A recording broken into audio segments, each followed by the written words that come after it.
So soon we are back in the studio. It is time for radio play. I just put all the chocolate in my mouth. Yeah.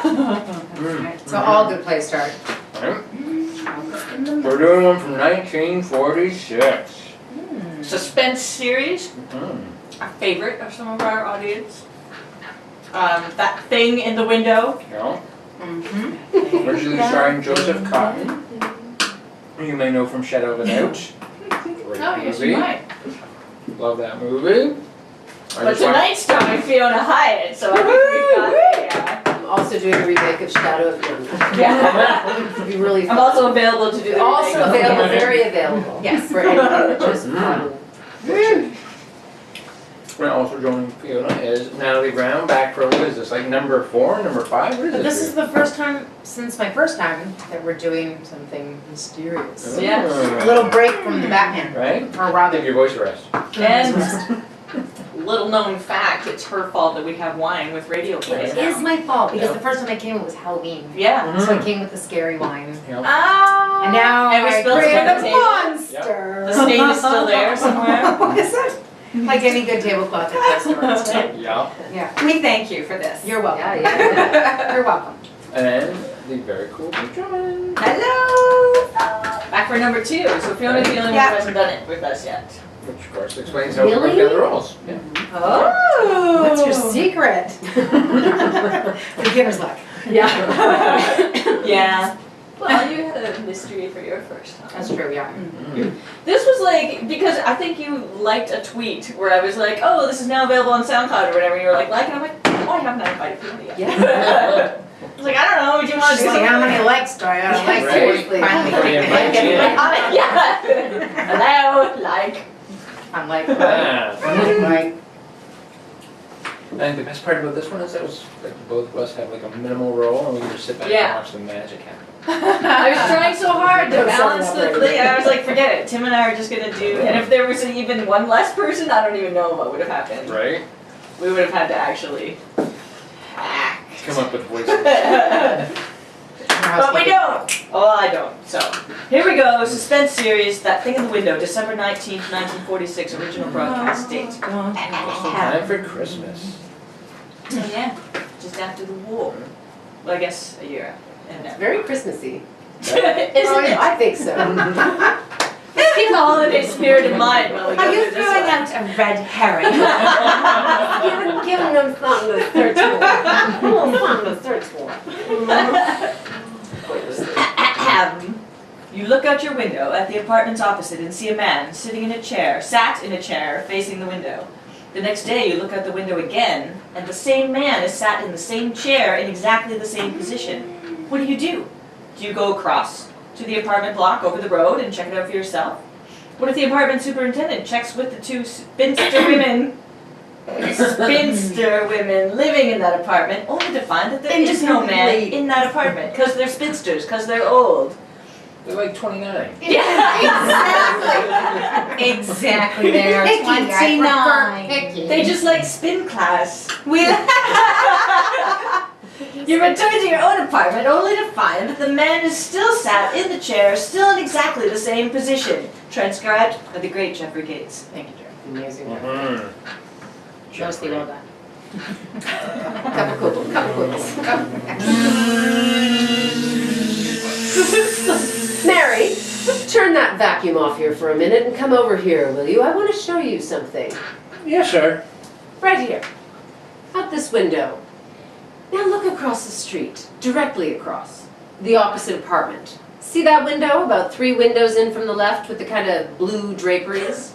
Uh-huh. There's someone sitting there in a chair. He hasn't moved all night. I think he must be dead. Dead? Lord mystery, Mr. Ames. Take a look at him and tell me what you think. Okay, but I don't favor looking at a corpse, Mr. Ames. It's unlucky. Now, which window did you say? Third one over? I wish I had my glasses with me. There, right there, where my finger's pointing. I'm afraid I don't see it yet, Mr. Ames. Oh, well, look! The window with the blue draperies. He's wearing a sort of gray suit. The arm, you see the arm hanging over the side of the chair? No, sir, but you've got good eyes, Mr. Ames. I mean, if you see it, I'm not arguing with you. How are you going to do about it? I don't know. I only began to notice it last night. I guess I first have to be sure the man is really dead. Oh, that's right, Miss Range. You don't want to get yourself into any trouble. You know, maybe he's only sleeping. Maybe he's incapacitated. Maybe the poor soul is just, an invalid, eh? Maybe. Yeah? Oh, hello. I'm Martin Ames. Are you the superintendent of this apartment house? That's what it says on the door. I've come to inquire about one of your tenants. Oh yeah? What is it? What do you want to know? I live across the street. Well, I'll be frank with you, sir. I've been looking out my window across this building now for 2.5 days, and there seems to be someone dead in one of the windows. Huh? Which window? It's the 10th floor. I've counted from the street, and it's 10 stories up. There's a window with blue draperies, about 3 windows in from the left, facing toward me, that is, and there's a man sitting there, slumped down in a chair. Huh. Just a minute, I'll get a white shirt. Okay, 10th floor up from the street, eh? Well, it's really the 9th floor. The lobby counts 1. We got 2 apartments along the front of the house. It's in the front, yeah? That's right. Huh. Now 3 windows in from the left, that'll be 9B of 4 of... Nah, that couldn't be right. 9B is 2 ladies. You say this is a man? Yes, the face isn't clearly visible. The head's slumped forward. He's wearing a gray suit, and he's sitting in a high, winged back chair. No, I don't place him. Well, maybe he doesn't belong in the house. Maybe he was visiting someone. Like I said, this is all conjecture, of course. He may not be dead, but I've watched him a good deal. I'm home a lot in the daytime. My profession, the stage, doesn't take up too much of my time. It looks quite suspicious. Uh-huh. Okay. I'll check on it. You mind if I stick around? No, please sit down. I'll give 9B a ring first on the house phone. Hello? Oh, Miss Landis. Yes, this is Ms. Land. Ms. Landis. Who's this? This is Mr. Hanson, the super. Is everything all right up there, Miss Landis? Everything all right? Wait. Yes, of course. Okay, Miss Landis, thank you very much. Thank you. Well, that's that. No soap at 9B. 9A is in the country anyway, if I got the window straight like you said. It ought to be 9B. The single ladies? Yeah, only it couldn't be them. I mean, they're real Old maids. They've been living in this house for years. Real old-fashioned type, you know? Say, if they knew you thought there was a man in their apartment, the 2 of them would jump out of their skins. Whoa! I don't know what to say. You're sure it must be that apartment? Oh, yeah, that's the place, all right. But you probably just made a little mistake. You know how eyes can play tricks on you after all. It is a pretty wide street. I don't think I made any mistake. Hanson speaking. Hello, Mr. Hanson. This is Mr. Ames. Again! It's not there! But Mr. Hanson. I checked up on the 2 apartments this morning. 9A is back from the country, everybody's okay, and 9B is out walking the dog. No dead bodies in the whole place. I can see it. It's still there. Okay. Now, just where? Will you tell me where? In the same window. The one you said was 9B. Have you gone inside 9B? No, but I asked them if anyone was sick or dead, and they said no.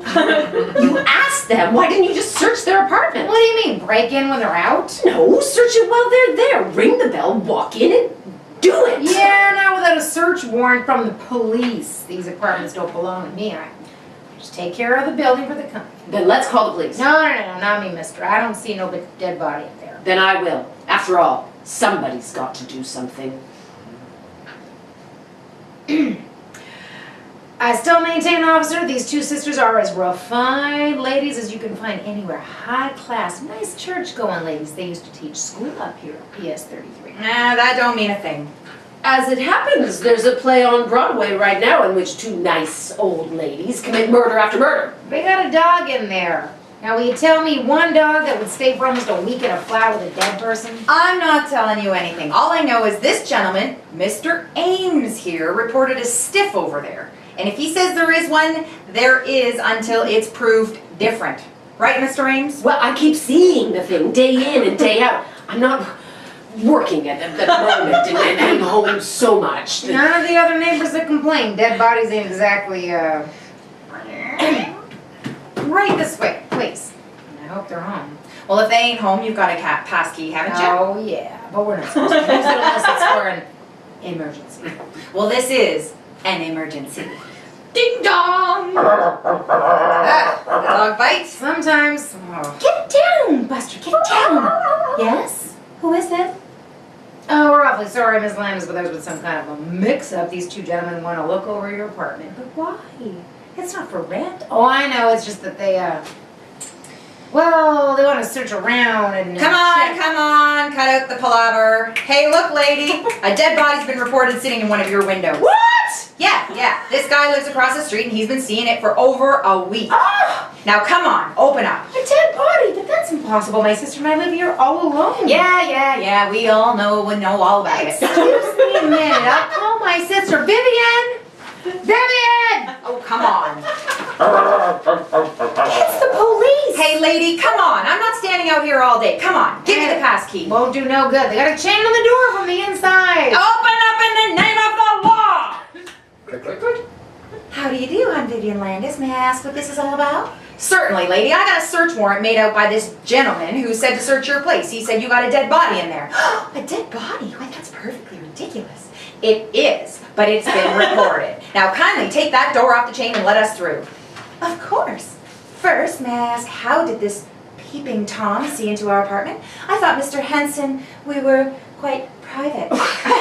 Well, you see, He lives across the street on the same level. I just happened to Oh, well, then we should have to keep our shades down in the future. Although one would think a grown man would have something better to do. Do come right in, gentlemen. Make yourselves right at home. Thanks. Is he coming in here too, Mr. Busybody? No, he doesn't have to if you don't want him. Well, I most certainly, definitely don't. Okay, Mr. Ames, you better stay outside. No, officer, I was... Oh, he does want to poke around in our private rooms? Is that it? Well, then he better have some ulterior motive, worming his way in. Maybe he's come to get the lay of the land so he can break in someday to rob us? Okay. He's not coming in. Now let's take a look at your window. Yeah, I know. I'm sorry, okay? Hey, Ames, what's the big idea? You didn't find it? No. Well, that's very strange. Yeah? The only thing stranger about this is your eyesight. You ought to get your glasses changed. There wasn't anything in 9B. No. I don't understand. How could I have seen it so distinctly and it's not there? Perhaps it isn't in the window now. Perhaps they hid it while we were waiting outside the door. Hid it! Now where do you hide a dead body in a 4-room flat? I looked in all the clothes closets and under the sofas and the chairs. Maybe they got it out of the back into the service elevator. Single-handed? With all the garbage cans and laundry going up and down? Perhaps they had accomplices. Oh, You probably think, oh, it's so terrible to keep seeing it and seeing it and feeling it slowly decaying there in secret. Why, the thing would be there for weeks. It's so high above the streets. Perhaps it'll never be found. Perhaps it's already being destroyed. well then, if it's gone, what do you have to worry about? You don't have to sit and look at it no more. But I hope it is. I tell you, it's really getting me down. I haven't slept for nights keeping vigil. I'm in a nervous state. I haven't been this nervous in years. I can see that. Look, why don't you try forgetting about it for a while? Try not to look over into that window. Or go away for a change. You've done what you could, Mr. Ames. If there really is a stiff over there, then it's my business, ain't it? And if there isn't... You think I may be... I'm not saying anything, Mr. Ames, but if I was you, I'd try catching up on my night's sleep. Hello, Miss Landis. Hmm? I'm sorry to disturb you this time of night, but I'm desperate. I haven't anywhere else to turn. What? Who is this? This is Mr. Ames, Martin Ames, your neighbor. Your neighbor, the one across the street. I was in your apartment yesterday morning with the police, or rather, I was almost inside your apartment. Your sister wouldn't let me in. Now, please don't think of me as a pest, Miss Landis. I don't mean to annoy you. It was only because I was so desperate that I initiated that search. It's quite all right. Goodbye. No! Please don't hang up, because it's worse now than it ever was. Miss Landis, I've been sitting here opposite of your apartment staring into your window, and I'm only asking you to help me, Miss Landis. Help me, just a little. Help you? It's still there, What Miss is Landis. Still there. The dead body in your window. Oh my, there isn't. How dare you when the police arrive? I know now it doesn't have anything to do with you, but would you do me just one favor? favor, Miss Landis? Would you go into your living room and just check once more? No, I won't. I'll do nothing of the kind. You're out of your mind. Perhaps I am, Miss Landis. That's what I'm trying to find out. Then perhaps your sister Vivian would help me?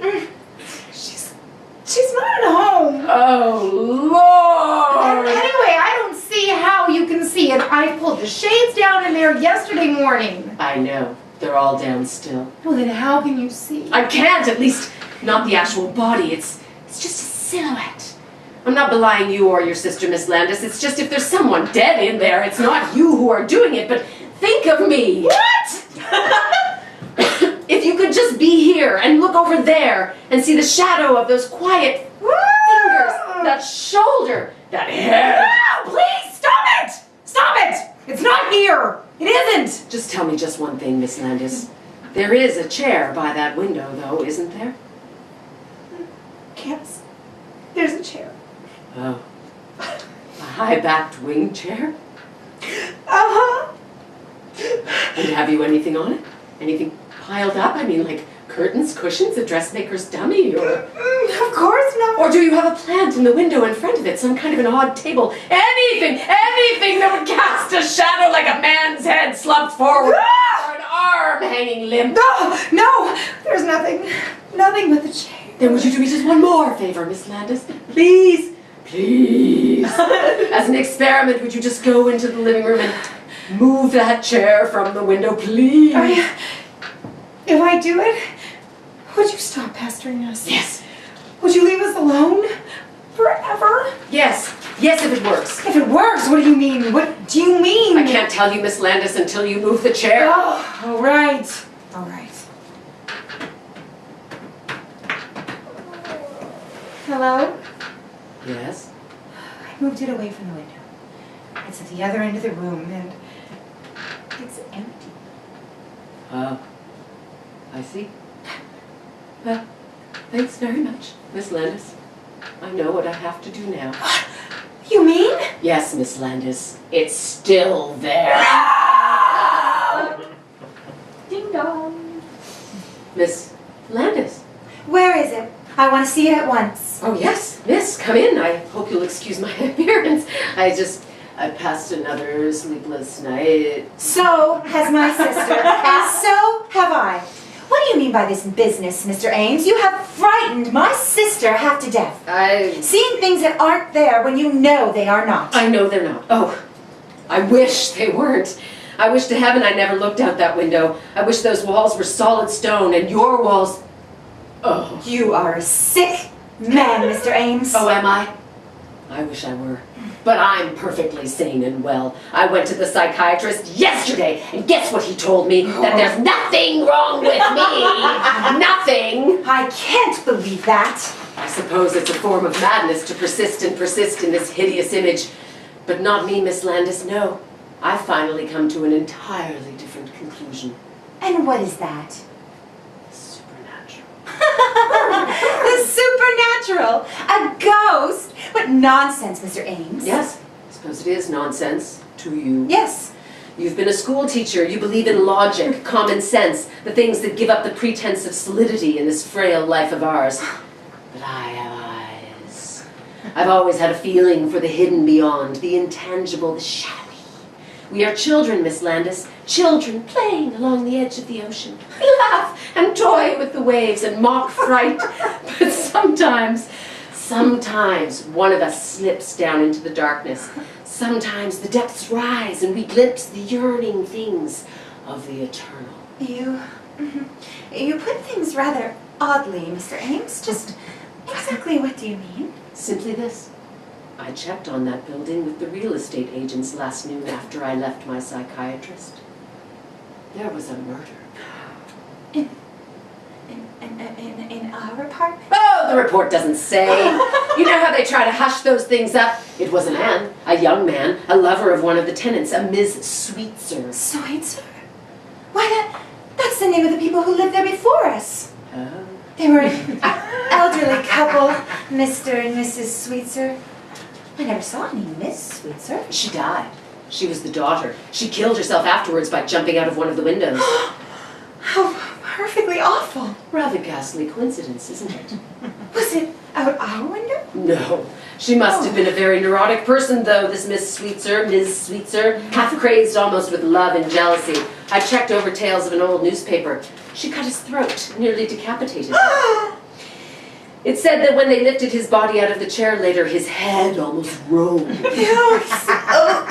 Excuse me, Mr. Ames. I'd rather not hear. I still can't believe that if there is something, if there could possibly be something, why haven't we seen it too? And why should you? Haven't you seen it, Ms. Landis? No! Are you sure? Never? Perhaps in the middle of the night, getting up and passing that room, seeing that chair outlined against the window, just in passing, perhaps. You've never had a glimpse? No, I really must be going. No. Please stay and look at it. I want you to see it out of my window. No, my sister, Elaine, she's very nervous, and I can't leave her for so long alone. Then how will I know? How, Miss Landis? I thought you came here especially. It'll only take a minute. It'll only take a minute. It's right in here in the bedroom. I just gotta let up the Venetian blinds. Oh, Miss Landis! Don't go! Miss Landis! Ring! Hello. Hello. This is Ames, Martin Ames. I just called to let you know I think you're right about that good night's sleep, yes. Well, I'm going away tomorrow for a long rest, shutting up my apartment. Well, I'm all tied up in knots. I don't know what to think. Oh, they did? Well, yes, I saw the moving van in front of the house, but I didn't know it was those two sisters. Couldn't take it, huh? Well, I can't take it much longer myself. Whoa, Martin! Bravo, Michio, oh boy! Not so loud. Why all the mystery? Oh, the superintendent. Doesn't like me. You'd think he wouldn't like you grabbing this beautiful apartment right from under his nose. He probably had a promise to a friend. But you've got it now, Ronald, just as I said. So I have, old boy, so I have. And it's beautiful. You know I'm crazy about it. Marty, you've outdone yourself. You've been more than generous. Think nothing of it, Ronald. I was glad to do it for such a distinguished colleague. Well, it certainly was nice of you. And I wish I could do something in return. I really do. Hey, whoa. Perhaps that play I'm doing next week, you know there's a part in it, a rather small part, but very necessary. Well, thanks just the same, but I'm doing pretty well just now, Ronald. No, I don't know how you found it, Martin. I mean, in this housing shortage, you know, even the superintendent didn't even notice the rent. When your call came to my manager, I left rehearsal. I wouldn't trust it to anyone but myself. I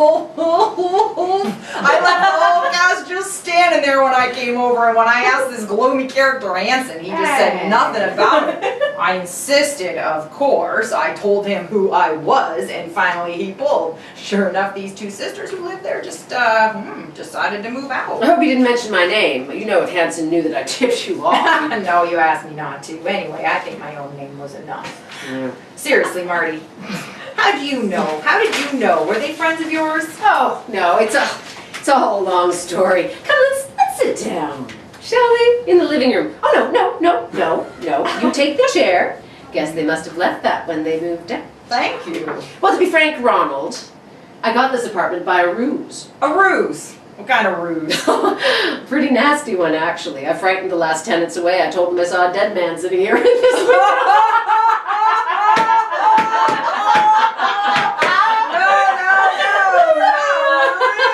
How clever of you. Of course there was one. You see, I live across the street, directly across, in that apartment right there with the French curtains. Well, one night, just sitting there late, I got an amusing thought. There was a kind of shadow in this chair, the one you're sitting in. It reminded me a little bit of a corpse, and it came to me that it might be fun to create a great character, a corpse that wasn't there. Oh, I don't follow you. Well, some actors need a play. To create a character. Others, the great ones, work out their own dramas. I receded to invent a part for myself.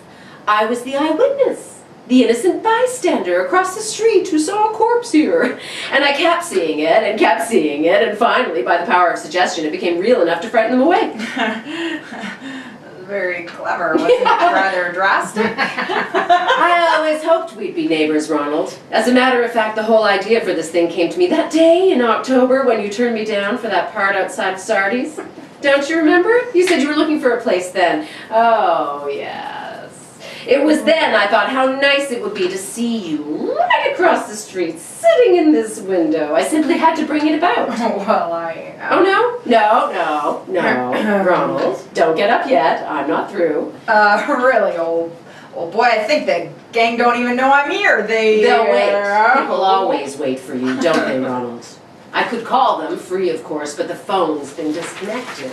Well, I'm afraid that I'm, which way's the door, old boy? Now really, Marty, it has been so very kind of you. Don't you like the apartment, Ronald? Aren't you going to take it after all my work? Yes, I like it very much.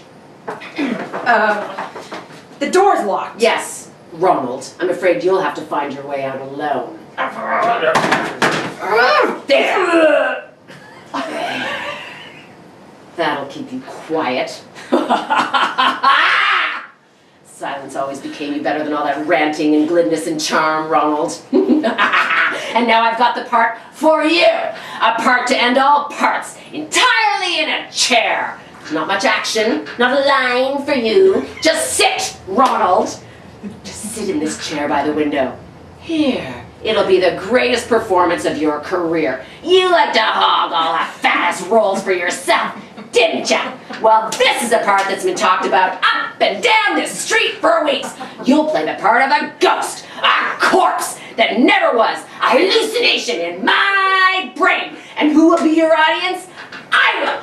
I, the insignificant, outmoded ham who wasn't fit to appear in your precious plays, but good enough to put you here, Ronald. Who's a better actor now, Ronald? Goodbye, Ronald. See you across the street.